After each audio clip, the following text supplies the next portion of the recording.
সবাই আমাকে জানেন এবং চেনেন, সুতরাং আপনাদের সামনে আর আমাকে জানানোর কোনো বক্তৃতা দেওয়ার দরকার নেই। আমার শুধু একটা কথা বলবো, আমি বলবো যে আপনারা প্রত্যেকে আমাকে চেনেন, আমার চরিত্রটা কি তা আপনারা জানেন, আমার চরিত্র কেমন তাও আপনারা ভালো জানেন। সুতরাং আমি আপনাদেরকে বলতে চাই, ওই লিলিও বলছে, আমার স্ত্রী বলছে যে আমি বক্তৃতা দিয়েছিলাম যে কোনো মাদকাসক্ত ব্যক্তি, কোনো সন্ত্রাসী বাউফল থানায় থাকতে পারবে না যদি আমি নির্বাচিত হই। এটা কি কোনো অপরাধ করছি আমি? ভালো মানুষ লড়াই দেবো? আমি সব ভালো মানুষগুলো লড়াই দিই নাকি? আচ্ছা, আমি কি এমপি ছিলাম? হ্যাঁ, আমি কি লড়াইছি তখন কাউকে? এমন কোন নজির আপনারা পেয়েছেন? হ্যাঁ। তো এখন মাদকাসক্ত মানুষ হয়েছে, সন্ত্রাসী হয়েছে, সুতরাং তাদের কি দেখা থাকলে আপনারা ভালো হইবে? সুতরাং তাদের সাথে লড়াই দিয়ে আমি এখনো বলি তাদেরকে, আমি যদি এমপি তার দেশ রাখতে পারবে না, কোন প্রকারেই দেশ থাকার কোনো সুযোগ নাই। তার কারণ এই দেশটা হবে একটা শান্তির দেশ, এই বাংলাদেশটা হবে আর জুলুমের দেশ নাই। এখন হবে একটা শান্তির দেশ, একটা সুন্দর এবং সমৃদ্ধিশালী একটা দেশ। এই সমৃদ্ধিশালী দেশে ভালো মানুষের স্থান থাকবে, এখানে খারাপ মানুষের কোনো স্থান নেই। আমি আপনাদেরকে আরো স্পষ্ট করে বলতে চাই, তারেক রহমান বলেছেন এবং সমস্ত রাজনীতির অভিজ্ঞ ব্যক্তিরাও বলেন যে ভালো মানুষ ছাড়া, ভালো মা ছাড়া, যেমন এর কথা যে ভালো মা যদি দাও আমি একটা ভালো দেশ দেবো, তেমনি ভালো সন্তান দিলে ভালো দেশ পাওয়া যাবে। যদি কুসন্তান হয় তাহলে বাপের দুঃখ সবচেয়ে বেশি বাড়ে, তারপর প্রত্যেক দিন দিল কেটে যেই বই থাকতে হয় নাকি? বলাটা সারিয়ে দেবে না, বলা যত খারাপ হোক কিন্তু বাপের ছেলে তো দৌড়িয়ে যায়, আমার বাবাও আমার জন্য গেছে, আমার বাবা খুব ভালো লোক, জীবনে কেস খায় নাই, কিন্তু আমার জন্য আমার বাবা ঘর থেকে পালাইয়ে রয়েছে, পরিষদ দিয়ে রয়েছে আমার বোনের ধারে। সুতরাং আমি বুঝি যে বাপের কি কষ্ট হয় ছেলের জন্য। সুতরাং আমি আপনাদেরকে বলতে চাই, আমি সেই সমস্ত কথা বলেছি, আমি কালকে লড়াই দেবো এরকম কথা বলিনি, কিন্তু ওরা সেটাকে কাটিয়া লাগাইতেছে শহীদুল্লাহ সব মানুষের লড়াই দেবে।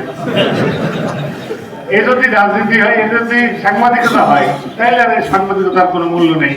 আমরা এই সাংবাদিকদেরকে ধিক্কার দেই যে তোমরা এসব সাংবাদিকতা করলেই অবশ্য আমার কিছু আসা যাইবে না, তুমি যত লেখো যা লেখে দিতে পারো তাতে আমার কিছু আসবে। এখন সব পৃথিবীর মানুষ জানে যে সংবাদের মধ্যে কোনো বস্তুনিষ্ঠ সাংবাদিকতা এখন আর করা হয় না। দুই একজন ছাড়া অন্য সবাই বস্তুনিষ্ঠ না, টাকা দিলেই হয়, টাকা দিলেই সাংবাদিকতা করবি তো টাকা নেই কেন তোমার আমার কাছ থেকে, আমাকে আমি টাকা না দিলে তারা লাগবে না, এটা বলে একটা স্পষ্ট বলা কথা, তা দেবেন তো টাকা। এই যদি রাজনীতি যারা ভালো মানুষ তারা যদি এইরকম রাজনীতি করে তাহলে তো রাজনীতি করা যাবে না। আমরা যদি একটা কথা বলি সেটা যদি তারা অন্যভাবে উপস্থাপন করে তাহলে তো রাজনীতি করা যাবে না। প্রিয় ভাইয়েরা আমার, আমরা সকলে মানুষ, আমরা মানুষ হিসেবে বাঁচতে চাই। আমরা এই স্বাধীনতাকে পছন্দ করে না, বিশ্বাস করে না।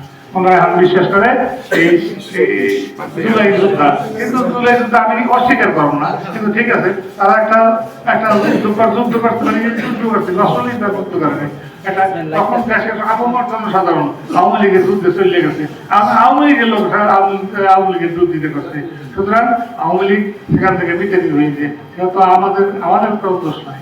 আমরা তো এখনো তাদেরকে খারাপ বলি না, আমরা তো বলি যে আওয়ামী লীগ নির্বাচন করতে করুক, কিন্তু তারা ভয় আসে না, নামে কেস হয়েছে 100-150-200 মার্ডার কেস, তাই এখানে আজকে দেরি আছে শেষ হয়ে গেছে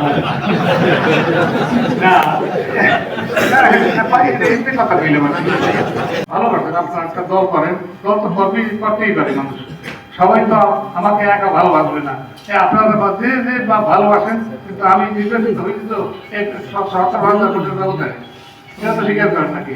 70,000 মানুষ তো আমার জন্য বেশি করতে চায়। সুতরাং আপনারা হিন্দু থাকেন মুসলমান থাকেন সবাই এখন, আর সে আওয়ামী লীগ যখন নেই তখন আপনারা রাজি কোথায়? জামাতে ভোট দেবেন? জামাতে ভোট আপনার যায়?